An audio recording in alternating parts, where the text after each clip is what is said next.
Hello, my name is Lisa Larkin, and this is for FPX-4010, Leading People, Processes, and Organizations in Interprofessional Practice. I'll be speaking to you today about a time in my nursing career when collaboration and leadership played a very significant part of my 17-year ICU experience. I'm still working in the intensive care unit today, and I do experience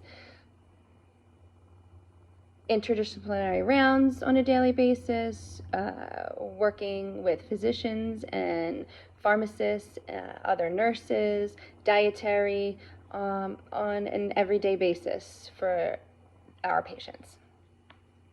You may be surprised, though, however, today to hear some of this discussion is quite in a personal nature. I do apologize if this is frowned upon, but I believe it does encompass nursing as a whole and actually brings people together on many different levels, not only physically, but maybe spiritually as well. I'm going to start with setting the stage. It was a cold, dark Christmas Eve. The year was 2013. It was definitely one for the books in the world of Lisa Larkin. I was about 6 months pregnant with my first son, and my 26-year-old sister, Kelly, my younger sister, who was also a nurse at the same hospital that I work at, was diagnosed with stage 3 ovarian cancer 6 months prior. It was a devastating diagnosis for my sister and our whole family. She had no symptoms, and she was just trying to simply start a family with her husband and had gotten a routine workup by her gynecologist. They happened to stumble upon a rather large tumor on her ovary. In true when it rains, it pours fashion, my father would be diagnosed with lung cancer within days of my sister. A second devastating blow to our family while we were barely digesting the first. Simultaneous surgeries and chemo would engulf our family for the next 6 to 8 months. My mom, my youngest sister, Michelle, she's also a critical care nurse at a hospital of the University of Pennsylvania. We all took turns taking everyone to their chemo appointments, making meals, and dealing with basically the worst parts of cancer, stuff you wouldn't wish on your worst enemy. So that brings us back to that cold, dark Christmas Eve. I was scheduled to work 7 a.m. to 7 p.m., and my youngest sister, Michelle, was also scheduled to work that night, 7 p.m. at Penn in Philadelphia. Our Christmas was going to be a slow one this year. That year, both Kelly and my father weren't feeling so great, obviously. My mom and dad had spent most of the day just eating soup and resting, and they were going to go to bed early. My husband was at his parents' house waiting for my eventual arrival with dinner. I went into work that day at 7 a.m., pretty excited to leave for the day, I'm not going to lie. It was Christmas Eve, and I just wanted to be with my family. But I ended up getting a patient that I had had the previous 2 shifts I had worked. He was a 40-year-old male who unfortunately suffered a very large, devastating stroke. It was so large it had caused a midline shift of his brain and left no chance of survival. His family was at his bedside constantly, and we had grown pretty close over my last few shifts with him.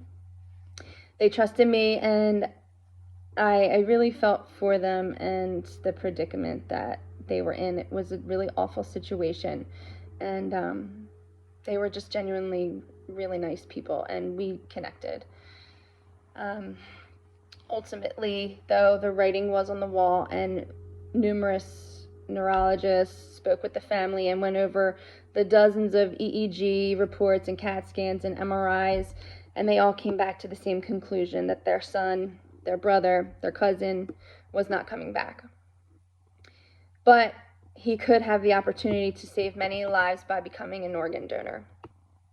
Now, in my small community ICU, we only have 14 beds, and our clientele is the elderly. We're surrounded by 30 plus nursing homes in our small county.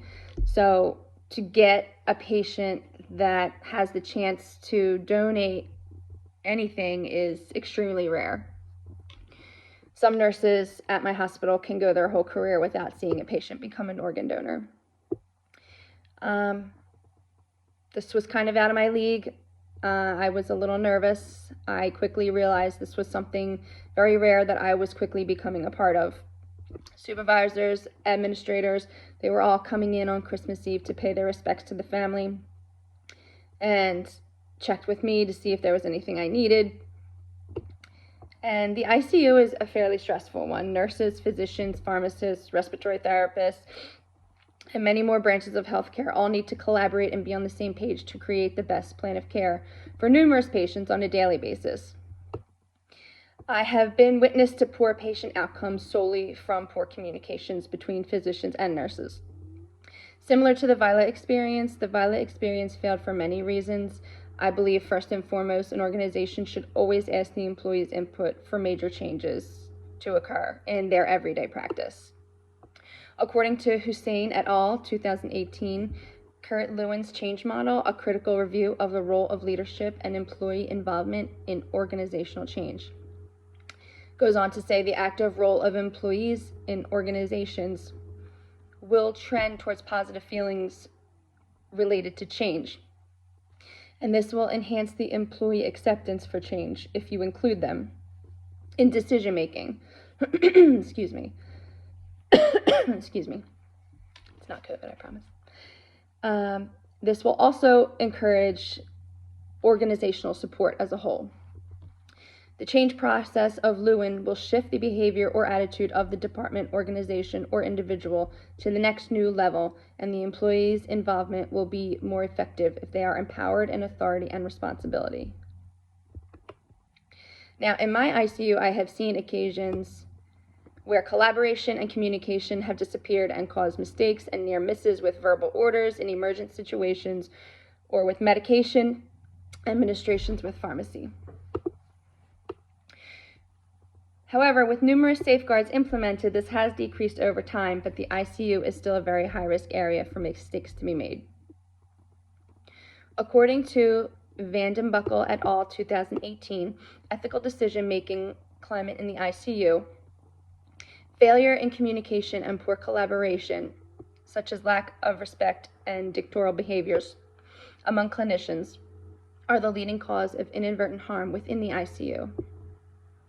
However, on that Christmas Eve, once the family had agreed to the donation, the hospital physicians eventually step away from the patient care and the transplant coordinator steps in. So it's for the next 10 to 12 hours, it's you, the transplant coordinator, and maybe a pharmacist.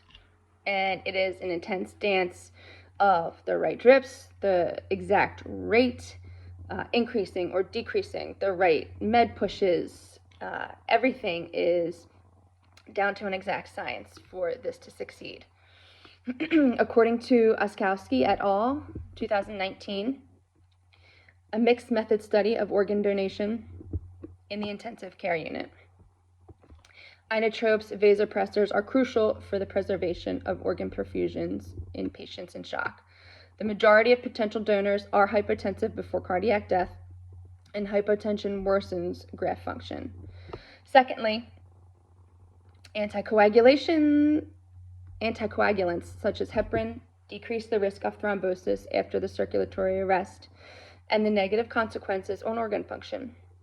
To maintain effectiveness, heparin should be administered before death in an appropriate dose at appropriate times. Vasodilators need to be administered due to the fact they enhance organ blood flow and lower the incidence of delayed renal perfusion post-transplantation.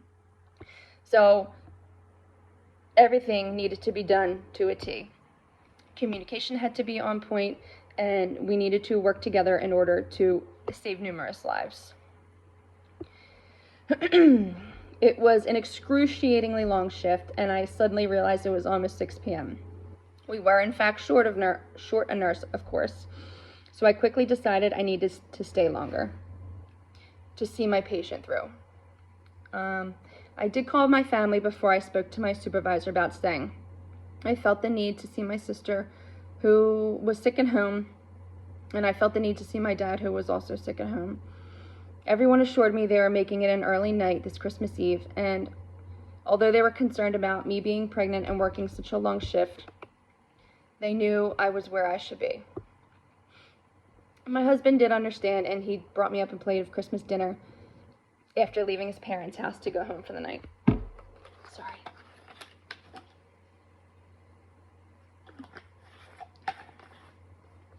I knew my youngest sister had a shift at Penn that she would be working, so she would be busy all night. So I did end up telling my administrators that I would stay, pregnant belly and all. We worked through the night, hanging drips and pushing meds minute by minute, preparing him for the operating room. His family sat in a silent vigil at the bedside, thankful for all of our care.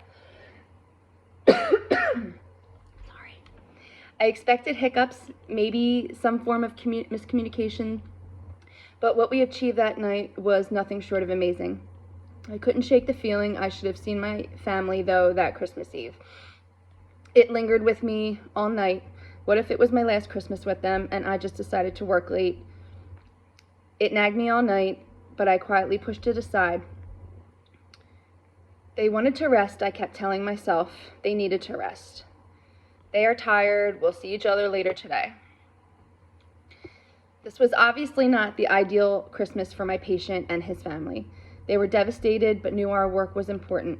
He was giving the gift of life to so many people. Some even local people, I learned through the coordinator, were getting some of his organs. She told me his liver was going to be sent to a patient at Penn in Philadelphia, and the patient was on his way to the hospital, getting the call on Christmas Eve to come in and prepare for the operation. What a vast swing of emotions, I thought. My patient's family was having the worst Christmas imaginable. Meanwhile, there were people getting the call that they were receiving the best Christmas gift they could ever hope for. Minutes turned into hours, and we slowly rolled past midnight into the early hours of Christmas morning. Another nurse legally had to take over the care of my patient after 16 hours, but I stayed and helped as much as I could.